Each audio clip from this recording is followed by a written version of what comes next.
Hello, everyone. I want to give you a bit of an update. I am in Florida as of yesterday, and so it's freaking hot. I don't have I know Canadians feel really bad right now for me that it's so hot in here. I don't actually know when you'll be listening to this episode. I'm going to guess probably the end of spring because we have so many already pre recorded. But I am here with Debbie Sassen, who was a financial advisor, and she is now a money mindset coach for entrepreneur women who want to make 10K to 20K months. And I am lucky, very lucky to have her in the episode. We couldn't have a lot of time due to our busy schedules, but I have her here, and I promised her I was going to shut up and let her do all the talking. So, and she was glad that she could do all the talking. She can talk. What I'm going to ask you, Debbie, first of all, introduce yourself, say hi to the audience if you want to, and then we get started. Sure. Hello, Ogle. Thank you so much for having me on the podcast. It's my pleasure to be here. I'm glad that you're enjoying the warmth. A few weeks ago, I was in Puerto Rico enjoying the warmth, and now I'm back home in Israel, and it has been pouring rain the last couple of days, which is beautiful. We need rain. I originally grew up in Los Angeles, so I missed the warm weather, and I can totally appreciate the hot weather, especially in the middle of February when we're recording. Yes. So Israel is a place I want to go, but I want to go visit. So we'll talk more about that later. That sounds like a beautiful place to be in. Okay, let's back into it. Debbie, yes. You are the master of getting rid of money blocks. I read all over your website. I loved it. You're suggesting that for us to have success in finances, especially women who shy away from this, and you said it so exactly, women tend to feel undermined in this subject because we feel like we don't understand a lot. I have clients who have delayed talking to a financial advisor just because they don't want to look like idiots who don't understand anything.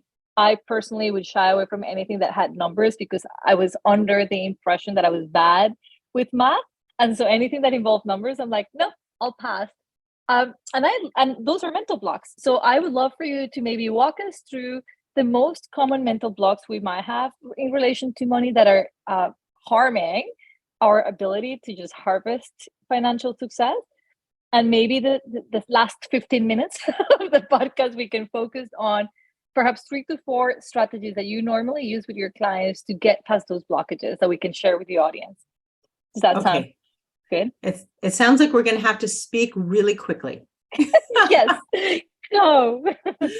I'm going to start with what you said, Olga, about I'm not good with money. And this is not your truth as a person. You weren't born into the world believing that you're not good with money or that you're not good with the numbers, right? You said that I'm not good with numbers. And for so many of us, that came up in school, right? You were in school, your teacher could have had you stand on a chair to do your times tables in front of everybody. And you didn't get it quickly. Really, you were shy. You were caught off guard. You went into a stress response like freeze, right? There's fight, flight, freeze, and fawn because you felt embarrassed standing on the chair. But somehow you got this message into your brain that you're not good with the numbers. And I had it once with a client where she was feeling so much shame about not being good with the numbers, and that meant she couldn't grow a successful business. And we really worked not just on her mindset and rewriting the story and thinking of a new way to think about money and numbers, but it also lives inside our nervous system. So it's mental blocks, and then those beliefs about money live in our bodies. And unless we go down into our bodies to heal our relationship with money, I believe very strongly we can't just do it with money mantras and affirmations and changing the way we think about money, because money is a core survival issue. We need money for everything.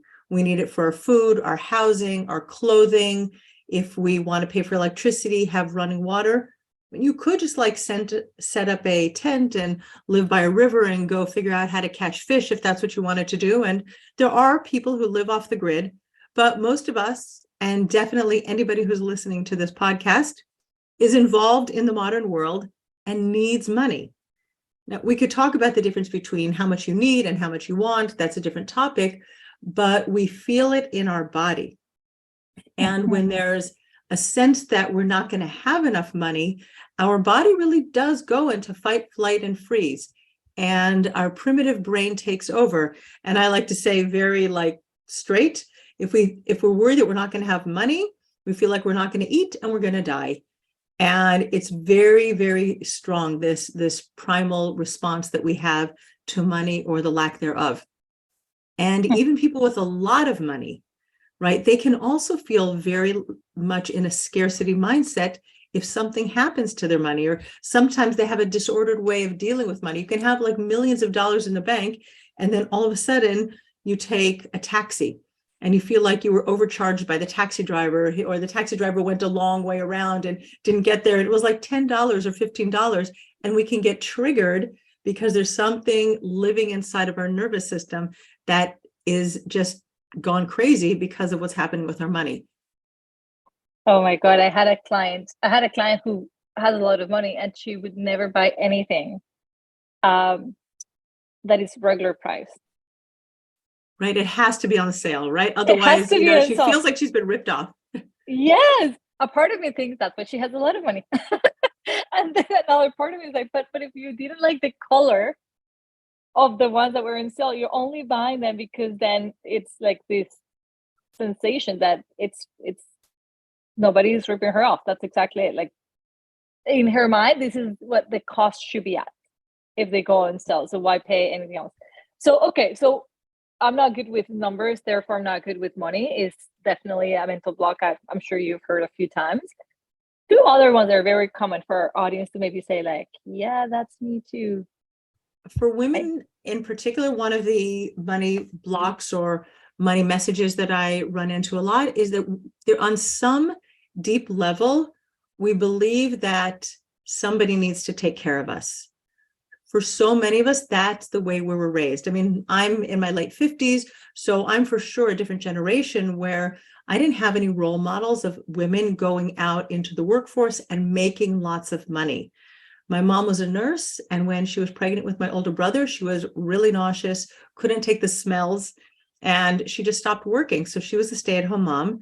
And then my dad and my mom divorced, and my dad got remarried, and my stepmom was a teacher because that's what you were educated to be, or that's what you were allowed to be. One of my clients told me today that she felt like she was a disappointment to her father because he wanted her to become a secretary, right? And that was really all that was available to her in her generation. And so we feel resentment. On the one hand, we want to earn the money. We want to have a thriving business, have a lot of money. And yet there's like this teeny tiny little voice in our head that says we're supposed to be taken care of. Someone's going to rescue us. It's not our responsibility. And I also had a client a couple of years ago that she knew she wanted to be the main breadwinner in her family. And she and her husband agreed that he was going to have a lower income and she was going to have the higher income. And they were fine with that. But she was still harboring resentment in her body for the fact that he wasn't the primary breadwinner. And that's when these beliefs kind of become evident to us. We think we don't hold that resentment, or that we're okay being the breadwinners in that particular case. And when it is there, your body will start telling you like, but you believe something else. And so you can't really avoid it, which I think like for me doing my bookkeeping every month, I've resisted so much, even though it's so easy. And every time I do it, I'm like, see, it was easy. You didn't have to know a lot about numbers. I get to tell myself every single time, like, even though I know it's easy, something internally wants to block it to not fail, I imagine, right? Like I did in school, like you said. Another block that I have heard women talk about with money, I don't know if you have come across this one, is that it's almost like superficial to be a woman who wants or cares about creating wealth. Like it's not like, it's almost like superficial. Why do you care so much about making money? That's not what really matters in life. Money is not important. Money doesn't make you happy. Like we shouldn't be talking about how much money we make. Like really in between women, we never have these conversations. Like you hear men talking about this all the time and how much they're investing. And But for us, we shy away from that. And I think there's that limiting belief. It might be really old and ingrained that money is bad or is superficial. And so that wanting to make and create money, it's almost like against your personal values. Have you come across that one? Definitely. And it could be against your personal values. It could be against your spiritual values. Right. And I'm an Orthodox Jew, and, and I work with many Orthodox Jews and people of other religions also. But people who live like a God-centered life, they might have a misbelief or a thought error that it's not spiritual to want to have a lot of money. But when you have more money, you can actually make a bigger difference in the world. You can have more impact. You can help people. I can't help anybody if I'm poor, let alone my family. But if I have more money, first of all, I think that women really are heart-centered. We really care about people. We're very collaborative, very different from men who are much more competitive, although women can get competitive. I don't want to say that we're one way and not the other. But we share so much money. There's so many beautiful charities that were built by women who really had a mission. They were driven by a purpose, and they wanted to give more. And so I think that if women have more money, then we're only going to do good in the world. And I think it's our job now to heal the planet by making more money and having a big impact, and also just sharing it more broadly and more wildly. Like, I don't think women are the ones who are making wars, right? No, we're not. At least, yeah. And I feel that as nurturers, because we're caregivers, we're nurturers. Like I have so much compassion for moms, all moms.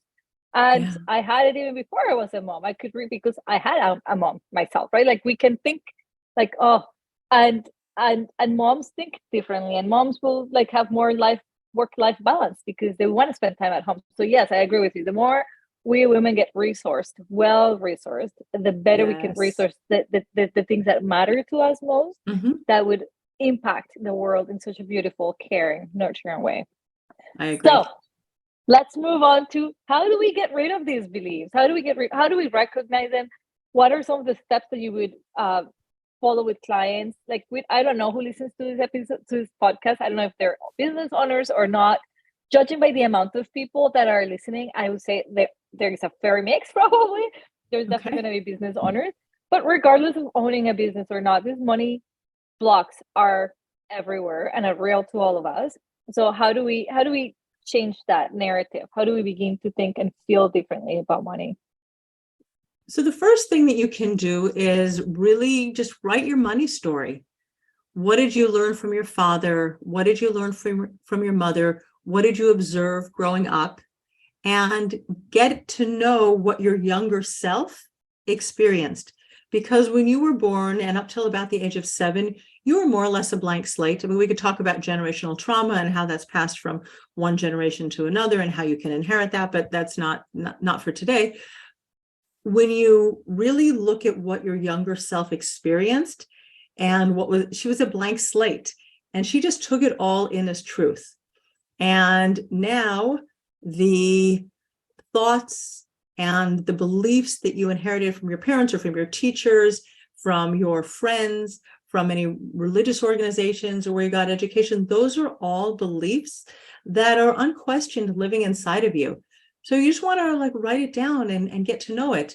And I've even gone back into my grandparents' generation. My grandparents all escaped Nazi Germany. All 4 of them were born in Germany. My dad was born in Germany. So I also know that they left a comfortable life, and they had to rebuild their life and their story and everything in Los Angeles, where they ended up. And so I grew up knowing parents who were really, really careful and frugal with money because of how my grandparents had to be, because they came to the United States with nothing. So just really unwinding that and then asking yourself, well, is this true? Is this true for me now? Or is that something that was specific to a specific generation? Or do I like this belief or this way that I'm operating in the world? Or is there something that I want to do that's going to change it? So just really, really writing your money story down. Notice if you are angry at anybody about what happened with your money, if you're sad about anything or resentful about anything. And I recently did this, and I not about from my childhood, but I was just doing some writing with, I run something called Money Healing Circles. And I was writing down about sadness and resentment. And there was somebody in my professional life, and that came up. So you could write your story from any point in your life. But, we're talking specifically about your family. And you can write, I wish that, or I wish it would have been different. I'm sorry that, like you can just really give yourself some beautiful journaling prompts after you look at your story and notice how you wish things could have been different. And we can't rewrite the past, but we can definitely notice what's happened, forgive ourselves, forgive other people for whatever they did, and then we can go forward. So that's really the first thing that I recommend, is just looking at what happened in the past, notice how patterns are showing up in your life today, and then think about how you want to change those going forward. Yeah. So, I love this. And I think that the generational and the history that we have with money, it's so essential to pay attention to, because you might be really afraid of certain things, and you verbally can explain where that comes from. But when you look at your parents' generations or your grandparents, you then have a greater understanding and then compassion for yourself as to why you might feel the way you do, depending on what your family has been through. So, like, I'm gonna do this money healing circle. I think like that journaling will be incredible to do, because all of us have some blockages somehow that will just free yourself if you can pay attention to.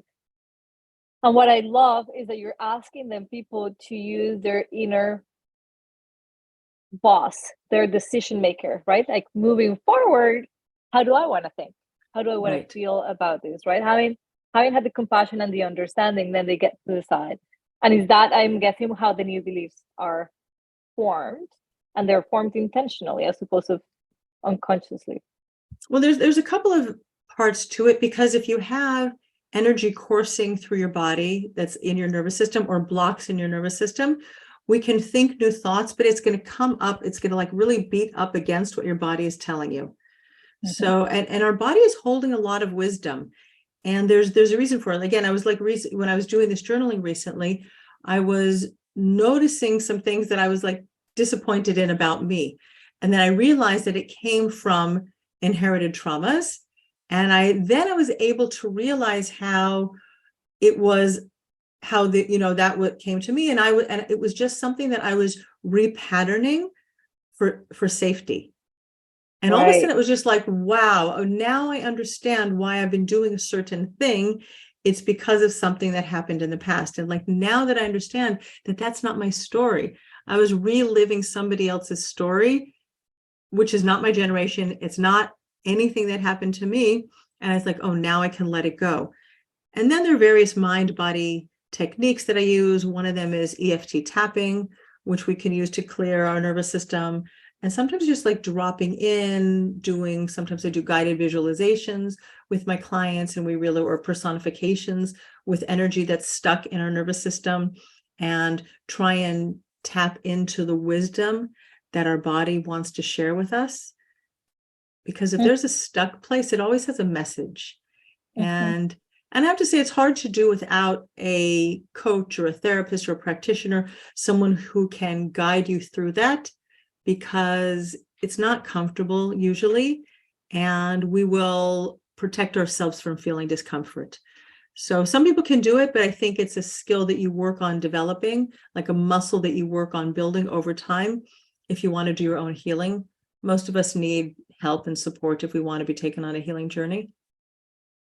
I love the mind body approach you give, because it's so, like, I think it's like the fourth time I hear this past week. Maybe I need to pay attention to the message of how the thinking. And it was like, I interviewed somebody yesterday for 2 days ago for body weight loss, and she was saying how, like, to think of the feeling you're having in your body before you're eating any food, and like, what's food doing for you. And now you're also talking, and both of you, and the other person I talked to was, I can't recall who she was, what was her area of focus, but all three of you have said now, stuffed emotions, traumas live in your nervous system.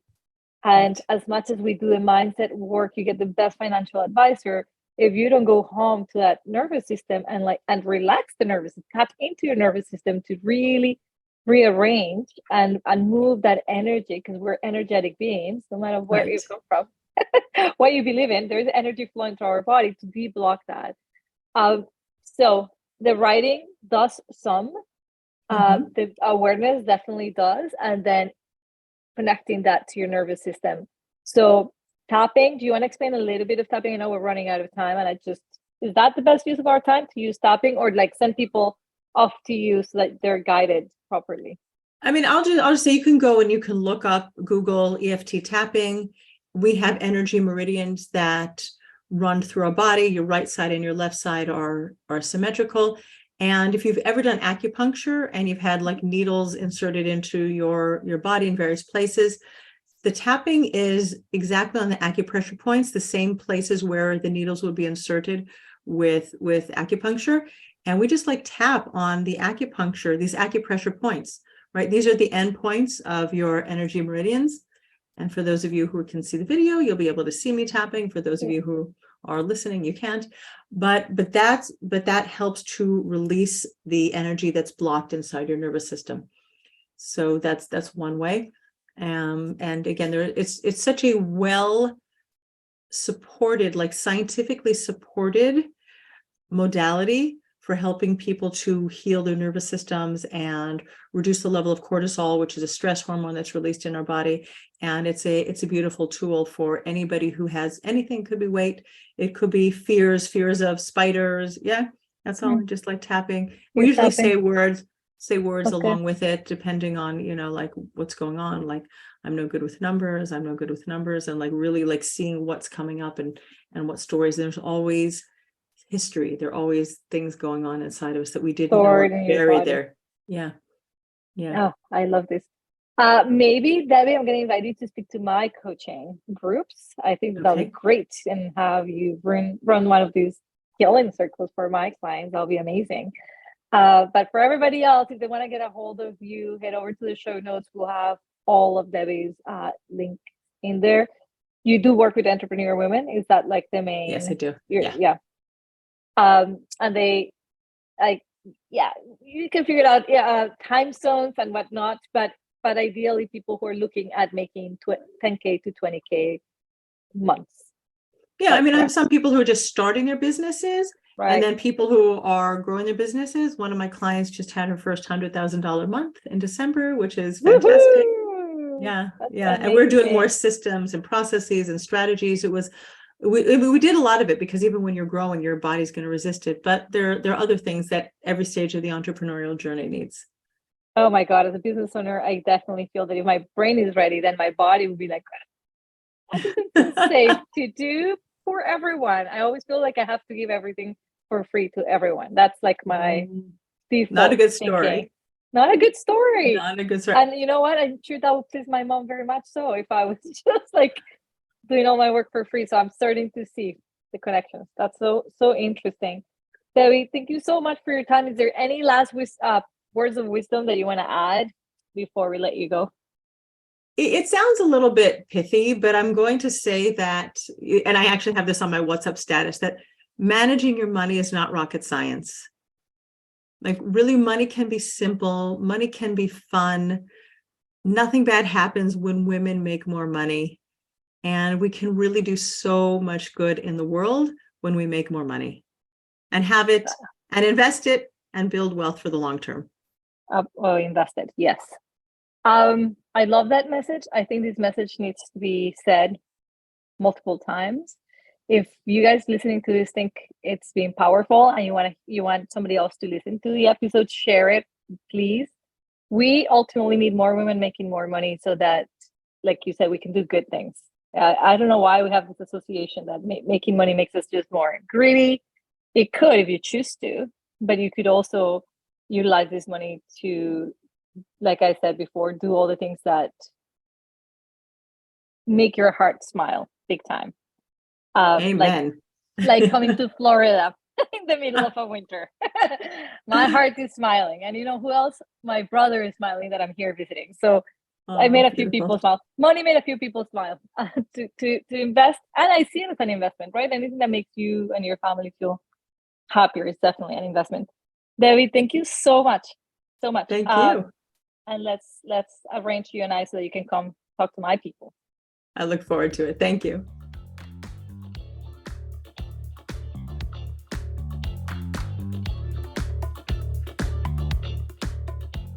Hello, my friends. Olga here. I'm interrupting your episode only to let you know of an exciting opportunity for you and I to work together this month. On May 12th, I am starting our next group of Reset Your Mindset, which is my 12-week coaching program that also has a teaching component of mindset. The registration is open as of right now. I am looking to having as many of you as possible who are tired of feeling overwhelmed, to being doubting yourself all the time and in overthinking mode. And if you're ready to just dive into your growth mindset, if you're ready to think differently without changing anything about your life, but suddenly having your life feel so much better, this is your chance.